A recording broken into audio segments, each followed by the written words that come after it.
అందరికీ నమస్కారం. నేను శిరీష. ప్రస్తుతం మనతో పాటు ఉన్నారు ప్రముఖ ఆధ్యాత్మికవేత్త, త్రిపుర సుందరి పీఠం దైవజ్ఞ బ్రహ్మశ్రీ రమాశర్మ గారు. గురుగారితో మాట్లాడదాం. నమస్కారం గురుగారు. గురుగారు, ఈ జనవరి 29న భీష్మ ఏకాదశి వస్తుంది. అసలు దీని విశిష్టత ఏంటంటారు? ప్రతి పర్వదినానికి ఒక కథ, ఒక పురాణం అనేది ఉంటుంటుంది. సో మరి ఈ భీష్మ ఏకాదశి విశిష్టత ఏంటి? అసలు ఈ కథ ఏంటి? మొత్తం తెలియజేయండి గురుగారు. మొత్తం చెప్పాలా? శ్రీ గురుభ్యో నమ. శ్రీ మహాగణాధిపతయే నమ. గురు బ్రహ్మ గురు విష్ణు గురుదేవో మహేశ్వర. గురు సాక్షాత్ పరబ్రహ్మ తస్మై శ్రీ గురవే నమ. హరితస గోత్రోత్పన్నం హరిభక్తిపరాయణం శంకర గురువరేంద్ర చరణం శరణం ప్రపద్యే. శ్రీ మహద్భ్యో గురుభ్యో నమ. సదాశివసమారంభాం వ్యాసశంకర మధ్యమాం అస్మదాచార్యపర్యంతం వందే గురు పరంపరాం. హరిణాం కరుణాతరంగితాక్షం దురపాశాంకుశపుష్పబాణచాపాం అనిమాధురయూవృతాం అయోకైః అహమిత్యేవ విభావయేద్భవానీం. శ్రీమాత నారాయణం నమస్కృత్యం నరం చైవ నరోత్తమం దేవీం సరస్వతీం వ్యాసం తతో జయముదారయేత్. భీష్ముడు అస్ఖలిత బ్రహ్మచారి, జీవితాంతం బ్రహ్మచారి. అందుకే కౌరవులకు అందరికీ, కౌరవ పాండవులకు పితామహుడు, అంటే తండ్రికి తాత, వీళ్ళకి తాత. ఈయన గంగాదేవి పుత్రుడు. వీళ్ళు కౌరవులు, ఈయన గంగాపుత్రుడు. శంతన మహారాజు గంగాదేవిని పెళ్లి చేసుకున్నాడు. శంతన మహాముడు అంటే ధృతరాష్ట్రుని వీరందరికీ తాతగారు. శంతన మహారాజు గారు గంగాదేవిని, అతను ఒక అవతార పురుషుడే, శంతనుడు కూడా. ఈ గంగాదేవి ఒకసారి వచ్చింది. ఈ అష్ట వసువులు, 8 మంది వసువులు ఉంటారు మనకు మనల్ని కాపాడడానికి. అష్ట వసువులు. దాంట్లో వాళ్ళు శాపవశాత్తున గంగాదేవి యొక్క గర్భంలో నువ్వు నీ గర్భంలో పుడతారు అని చెప్తారు. చెప్తే నేను అంతమంది నేను పుట్టుకొని చేయాలంటే నీకు శాప విమోచనంగా ఈమె మానవకాంతగా పుట్టాలి. నేను మానవకంటే నీ శాప విమోచనం కావాలంటే ఈ అష్టవసులు నీ గర్భంలో జన్మిస్తారు. పుట్టగానే ఎంబడే నదిలో వదిలిపెట్టేసే వాళ్ళను జన్మించగానే ఈ 8 మందిని అని చెప్పి, అంటే సరే అని చెప్పి అంటది. అంత తర్వాత ఆమె ఒక అడవిలో తిరుగుతూ ఉంటే శంతన మహారాజు అడవిలోకి వేటకెళ్ళి ఆమెను చూసి ప్రేమిస్తాడు. నన్ను పెళ్లి చేసుకుంటావు, నిన్ను పెళ్లి చేసుకోవడానికి నేను రెడీ ఉన్నా, ఎందుకంటే నా శాపం పోవాలి కాబట్టి ఆ మనసులో అనుకుంటుంది. సరే రాజా, కానీ నాది ఒక షరతు. పుట్టిన సంతానాన్ని వెంబడే నదిలో పారేస్తాను. షరతు పెడుతుంది. ఈ షరతు ఒప్పుకుంటే నేను పెళ్లి చేసుకుంటాను. సంతానం కావాలని కోరుకుంటారు, కానీ సంతానాన్ని చంపుకుంటామని ఎవరైనా కోరుకుంటారా? అంటే ఎట్లా? లేదు, ఈ షరతు ఒప్పుకుంటే నీతో నేను పెళ్ళికి ఇప్పుడు రెడీ, సిద్ధం నేను అంటుంది. బాగా ఆలోచిస్తాడు. ఆలోచించి, నీ మాటకు నేను ఎదురు చెప్పను, సంతానం కాగానే నీ చేతిలో పెడతాను, నువ్వేమన్నా చేసుకో, నాకు నువ్వు ఉంటే చాలు. అంత ప్రేమ మత్తులో మునిగిపోయాడు మహానుభావుడు. భార్య ఉంటే చాలు, సంతానం పోయినా సరే. సరే అన్నాడు. పెళ్లి చేసుకున్నాడు. సంతానం అయింది. ఒక్కొక్క సంతానం జన్మించినా కొద్దీ ఒక్కొక్క శిశువుని తీసుకుపోవడం, నదిలో పారేయడం. కంటి నిండా ఏడుస్తున్నాడు, కానీ ఎదురు మాట్లాడితే నేను వెళ్ళిపోతానంది. ముందే చెప్పేసింది. నేను పిల్లల్ని ఏమైనా చేసుకుంటాను, నదిలో విసిరేస్తాను, నువ్వు ఎదురు మాట్లాడాలంటే నేను వెళ్ళిపోతాను, నీ ఇష్టం. అయ్యో, భార్య వెళ్ళిపోతుంది కదా, మళ్ళీ ఇంకో సంతానం వస్తుందిలే అని చెప్పి ఈయన మౌనంగా ఊరుకుంటూ పోయాడు. ఇట్లా 7 శిశువులను నదీపాలు చేసింది గంగాదేవి. 8వ శిశువు పుట్టాడు. పుట్టగానే నదిలో చూసుకుంటే నేను వీడిని ఇవ్వను అన్నాడు శంతనుడు. నేను వెళ్ళిపోతున్నాను పో అన్నాడు. ఆ 8వ వసువే భీష్ముడు. బతుకున్నాడు. 7 వాళ్ళ లోకానికి వాళ్ళు వెళ్ళిపోయారు. భూలోకంలో మాత్రం 8వ శిష్యుడు, ఇది కూడా శాప కారణంగానే అతను మళ్ళీ జీవించడం జరిగింది. దానికి పెద్ద చరిత్ర ఉంది వసు చరిత్రలో. అతను జీవించాడు. జీవించిన తర్వాత శంతన మహారాజు భార్య పోయింది, గంగాదేవి వెళ్ళిపోయింది. నా కొడుకుని నాకు ఇచ్చేయమంది. నీ కొడుకుని నేనేం చంపను, నదిలో వెయ్యను, నేను తీసుకెళ్తానని చెప్పింది. ఆ తర్వాత పిల్లాన్ని తీసుకొచ్చి పెద్దగా అయిన తర్వాత 5 పిల్లలు, బాబు వెళ్ళిపోయాడు, ఎక్కడ పోయినాడు ఈయనకు తెలియదు. శంతన మహారాజు పిచ్చివాడైపోయాడు. పిచ్చివాడైపోయిన తర్వాత శంతన మహారాజు ఎలా అలా తిరుగుతుంటే మత్స్యగంధి ఒక అమ్మాయిని పెళ్లి చేసుకున్నాడు. వాళ్లకు విచిత్ర వీర్యుడు వాళ్ళనేటువంటి మొదల కొడుకులు పుట్టారు. వాళ్ళు కాశీరాజు యుద్ధంలో వాళ్ళు చనిపోవడం జరిగింది. ఆ తర్వాత ఈ మత్స్యగంధి దాసరాజు యొక్క కుమార్తె మత్స్యగంధి. ఈ మత్స్యగంధి కూడా ఆయనకు పుట్టలేదు. అయితే ఒక శిశువు గిరిక అనేటువంటి ఒక గంధర్వ కన్య శాపవశాత్తున నదిలో ఒక చేప కడుపులో ఉంది. చేప కడుపులో ఉంటే జాలర్లు చేపను పట్టుకుంటే ఆ చేపను కోస్తే అందులో నుంచి స్త్రీ శిశువు వచ్చింది. చేపను కోస్తే శాపవశాత్తున జరిగింది అదంతా కూడా. ఆ శిశువు తీసుకెళ్ళి ఆమె రాజు అయినటువంటి ఒక దాసరాజుకి ఇచ్చారు. ఆమెను పెంచుకొని మత్స్యగంధి అని చెప్పి పేరు పెట్టారు. చేప కడుపులో ఉంది కాబట్టి చేపల కంపే వస్తుంది, వాసన వస్తుంది. అందుకే మత్స్యగంధి, చేపల కంపు కొట్టేటువంటి ఒక స్త్రీ అన్నాడు. ఆమెను పెంచి పెద్ద చేశారు. పెద్ద చేసిన తర్వాత ఆమె జీవనాధారం కావాలి కదా. ఈ నడువు కదా ఆమె పడవ, అక్కడ గంగా నది ఉంది, గంగా నది పడవ నడిపిస్తూ ఉంటుంది. జనాలను ఇటు అటు మారుస్తుంటుంది. ఇలా మారుస్తున్న సమయంలో అక్కడ ఒకసారి ఏమైంది, వశిష్ఠ మహాముని కొడుకు శక్తి యొక్క కుమారుడు పరాశరుడు, వీళ్ళు దేవగురువుడు. పరాశరుడు నదికి ఆ ఒడ్డుకి వెళ్ళాలి. ఆ ఒడ్డుకి వెళ్ళాలని చెప్పి అనుకునేటప్పటికీ అక్కడ ఏమీ లేదు. అక్కడ ఉంది, అమ్మాయి ఉంది. అమ్మ నేను అవతల కొడ్డుకి వెళ్ళాలి అన్నాడు. పడవలో కూర్చొని పంపిస్తానుంది. నువ్వు పంపిస్తావంటే నేను పంపిస్తాను అన్నాడు. సరే అని చెప్పి పడవలో కూర్చున్నాడు. అమ్మాయి పడవను ఆ ఒడ్డుకు నడిపిస్తూ ఉంది మత్స్యగంధి. ఈ పరాశరుడు ఆమె మీద మనసు పెట్టుకున్నాడు. పరాశరుడు అంటే మామూలు వాడు కాదు. వశిష్ఠ మహాముని కొడుకు శక్తి యొక్క కొడుకు పరాశరుడు. మహా విద్యావంతులు, మహా తపస్సంపన్నులు. అయినా ఈ మత్స్యగంధిని, ఆ చేపల కంపు కొట్టేటువంటి ఒక వ్యక్తి స్త్రీని ప్రేమించాడు. ఒడ్డొచ్చేసింది, చేయబట్టుకున్నాడు. స్వామి మీరు మహానుభావులు, నా చేయబట్టుకున్నారు, నీ వల్ల నా కోరిక నెరవేరాలి అన్నాడు. తప్పు స్వామి, మీరు అలా చేయకూడదు. నేను ఒక దాసరాజు పుత్రికను, తండ్రి చాటు పిల్లను, నన్ను మీరు అలా చేయకూడదు అంటే, నీకేం కాదు, నా కోరిక నెరవేర్చన్నాడు. సరే అండి, అవతల కొద్దికి వెళ్ళారు. ఆమె కోరిక నెరవేర్చాడు. మత్స్యగంధిని ఆ చేపల వాసన తీసేసి సుగంధ పరిమళాన్ని ఇచ్చాడు. పరాశరుడు గల మహాముని అనుకున్నది, నీ గర్భములో పుట్టబడేటువంటి ఒక వ్యక్తి మహానుభావుడవుతాడు, ప్రపంచాన్ని ఉద్ధరించేటువంటి ఒక మహానుభావుడు అవుతాడు. నువ్వు కన్యగానే ఉంటావు. మళ్ళీ నిన్ను ఆ తర్వాత ఇంకో అతను చేసుకుంటాడు, అతనికి వేరే పుత్రులు పుడతారు. సరే అండి, అప్పటికప్పుడు జననమైంది. సద్యోజాతులు అనుకున్న తరంలోనే గర్భం కావడము.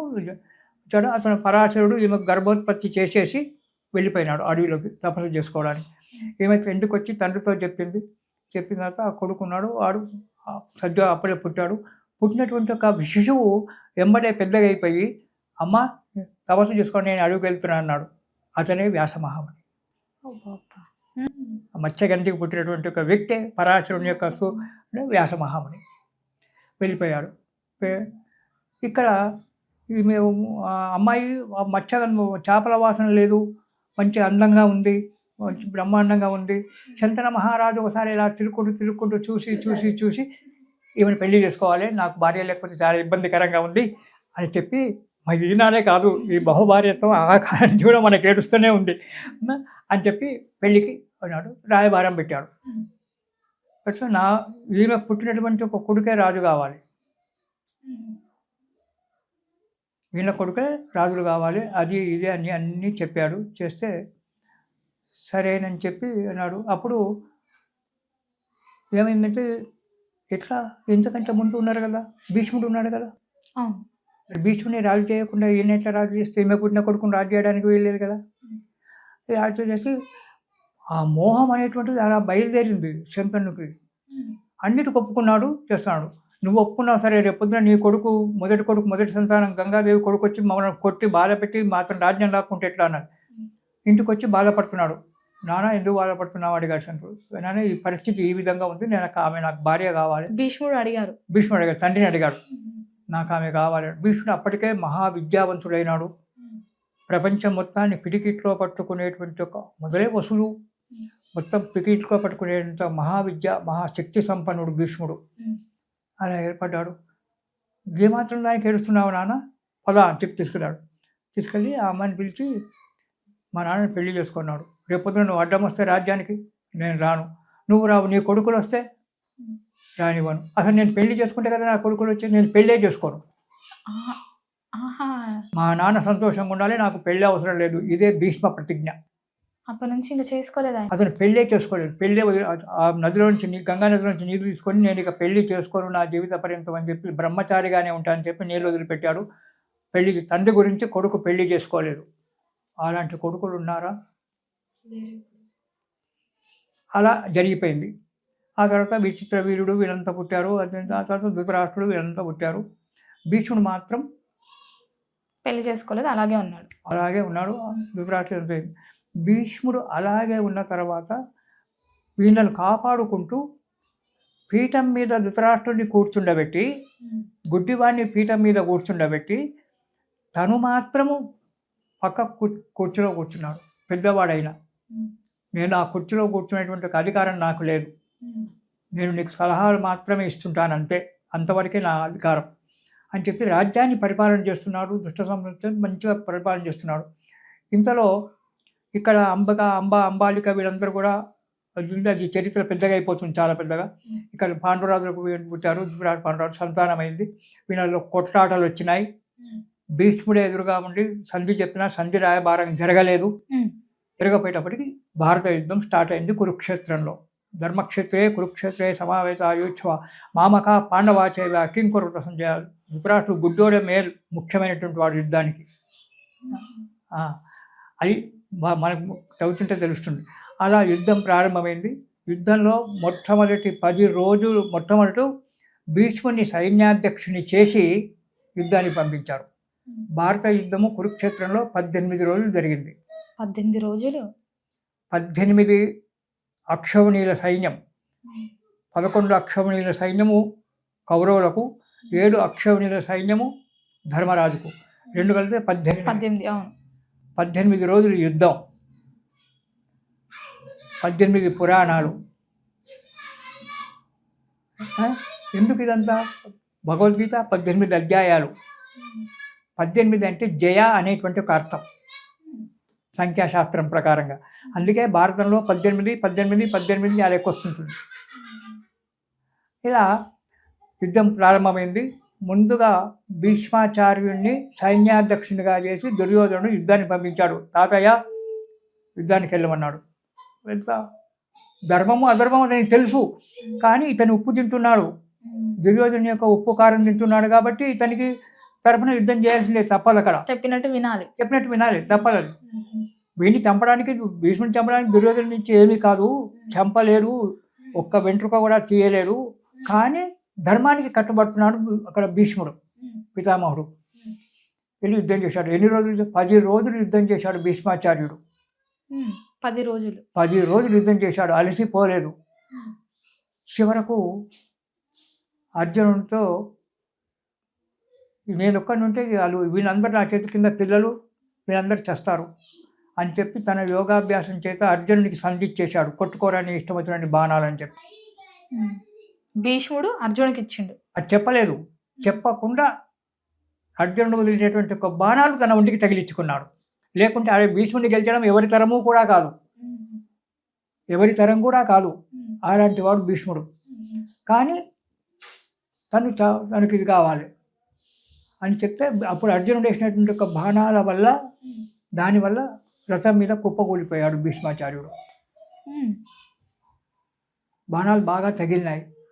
తీశారు, ఒడ్డుకు అతను తీసి అందరికీ తాతనే కదా, కౌరవులకు తాతనే, పాండవులకు తాతనే, అంతా ఒకటే కదా, తాతయ్య అందరూ వచ్చారు. వచ్చే ఇంటికి తీసుకెళ్తాం, గుడారం తీసుకెళ్తామంటే అవసరం లేదు, నేను ఇక్కడే పడుకుంటా అని చెప్పి అర్జున, అప్పుడు కూడా దుర్యోధనునికి చెప్పలేదు, అర్జున అంపశయ్య తయారు చేయమన్నాడు. బాణాలతో మంచం తయారు చేయమన్నాడు. బాణాలతో మంచం సిద్ధం చేస్తే ఆ అంపశయ్య మీద పడుకున్నాడు. కృష్ణుడు అక్కడే ఉన్నాడు. కృష్ణుడికి అంతా తెలుసు, మహానుభావుడు. నాన్న మనకి తలగడలేదు, భీష్మునికి తాతకు తలగడలేదు, బాణాలతో తలగడ తయారు చేయమన్నాడు. దానితోటే తలగడ తయారు చేశాడు అర్జునుడు. ఆ ములుకుల మీద అంటే బాణముక్క ఉండేటువంటి ఒక కొనల మీద భీష్ముడు పడుకొని ఉన్నాడు. నీళ్లు కావాలి అన్నాడు. అందరూ బంగారు చెంబులలో రత్నాల చెంబులలో నిలిచాడు. ఇవన్నీ నాకెందుకురా నాయన, గంగాజలం కావాలి అన్నాడు. గంగాజలం ఎక్కడి నుంచి వస్తుంది కదా. అర్జున అని పిలిచాడు భీష్ముడు. అర్జునుడు ఒక్క బాణం ఇస్తూ భూమిలో నుంచి గంగాజలం పైకి వచ్చి చక్కగా భీష్ముని యొక్క నోటిలోని పడింది నీళ్లు, ఎక్కడ పడలే. అలాంటి అర్జునుడు, అలాంటి భీష్ముడు. ఇంత బాధతో ఎలా ఉంటావు, ములుకులు తీసేసి వైద్యం చేస్తామన్నారు. అవసరం లేదు, నేను సద్యోజాతుని, ఉత్తరాయణ పుణ్యకాలం ప్రవేశించేంత వరకు నాకు మరణం లేదు, నేను చావను. అప్పుడు జరిగింది దక్షిణాయనంలో యుద్ధం. ఉత్తరాయణ పుణ్యకాలం వచ్చేంత వరకు నేను మరణించను, ఇలాగే ఉంటాను, ఇక్కడే ఉంటానని చెప్పాడు. నీరు మాత్రమే ఆహారం, వేరే ఆహారం లేదు అని చెప్పి అక్కడే పడుకొని విష్ణుమూర్తి స్మరణ చేసుకుంటూ ఉన్నాడు. ఇంతలో తక్కిన 7 రోజులు భారత యుద్ధం జరిగిపోయింది, అందరూ చనిపోయినారు, అంత అయిపోయింది. ఆ తర్వాత తాతగారు ఉన్నారు కదా అని చెప్పి ధర్మరాజు, కృష్ణుడు, భీముడు వీళ్ళంతా అతని దగ్గరికి వచ్చారు. ఉత్తరాయణం ప్రవేశం అవుతుంది, ప్రవేశం అయింది కూడా. తర్వాత కృష్ణుడు వచ్చి బాగా చూశాడు. కృష్ణుని చూసి నవ్వాడు. ఇంకెంతకాలం ఉంటావురా ఈ ముళ్ళ మీద అన్నట్టు కృష్ణుడు నవ్వితే భీష్ముడు కూడా నవ్వాడు. అప్పుడు ధర్మరాజుని పిలిచి, ధర్మజ, నీకేమైనా సందేహాలు ఉంటే అడుగు నాయన, చివరి క్షణంలో నాకు తెలిసింది చెప్తానన్నాడు. అది భీష్మ పర్వంలో ఉంటుందమ్మా. ధర్మరాజు ప్రశ్న అడగడము, దానికి జవాబు చెప్పడము భీష్ముడు ఒక 2-3 రోజులు కలిసిపోతుంది. ఏకాదశి వచ్చింది, ద్వాదశ మన ఆనాడు కూడా కృష్ణుని యొక్క ఇది సూర్యుని యొక్క ఆరాధన అయింది.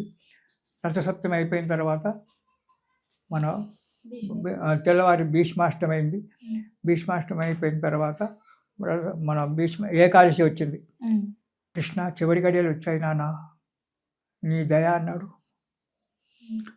అని చెప్పి కృష్ణుని చూసుకుంటూ 2 చేతులు జోడించి, విశ్వం విష్ణు షట్కారో భూత వ్యభవత్ ప్రభు భూతాత్మ పరమాత్మ చ అని మొదలుపెట్టాడు. విష్ణు సహస్రనామాలు, విష్ణు సహస్రనామాలు చెప్పింది మన భీష్మాచార్యుల వారు. ఈనాడు మన ఏకాదశి నాడు, ఆ రోజు ఏకాదశి నాడు భీష్మాచార్యుడు విష్ణుమూర్తిని, కృష్ణుడిని చూసుకుంటూ, కృష్ణుల్లో విష్ణుమూర్తిని చూసుకుంటూ, నువ్వు తప్ప నాకు వేరే దిక్కు లేదు, అన్యదా శరణం నాస్తి తమేవ శరణం, నీవు తప్ప నాకేం లేదు, నీలో నన్ను కలిపేసుకో అని చెప్పి విష్ణు సహస్రనామాలు భీష్మాచార్యుల వారు ఏకాదశి నాడు చెప్పారు. అంటే ఈ విష్ణు సహస్రనామం ఆ రోజు పుట్టిందా గురుగారు? ఆ రోజు ఉత్తరాయణ భీష్మ ఏకాదశి నాడే విష్ణు సహస్రనామాలు ఆయన విష్ణుమూర్తి అవి చెప్పి చివరిలో భీష్ముడు చెప్పాడు. ఫస్ట్ మొత్తం విష్ణు సహస్రనామాలు 108 శ్లోకాలు దానికి అదంతా చెప్పేసి ఆ శ్రీకృష్ణుని యొక్క పాదాలలో అంకితమైపోయినాడు. అందుకే దానికి భీష్మ ఏకాదశి. భీష్ముడు చివరి రోజు విష్ణు సహస్రనామాలు చెప్పాడు కాబట్టి అది భీష్మ ఏకాదశి అయింది. ఆ రోజు భీష్మ పితామహునికి మనము మన పెద్దలకు ఎలాగైతే తర్పణాలు వదులుతామో ఆనాడు కూడా భీష్మ పితామహునికి తర్పణాలు వదిలి విష్ణు సహస్రనామ పారాయణం చేసుకోవడం వల్ల మనకెంతో మేలు కలుగుతుంది. ఆ రోజు విష్ణు సహస్రనామ పారాయణం చేయాలి.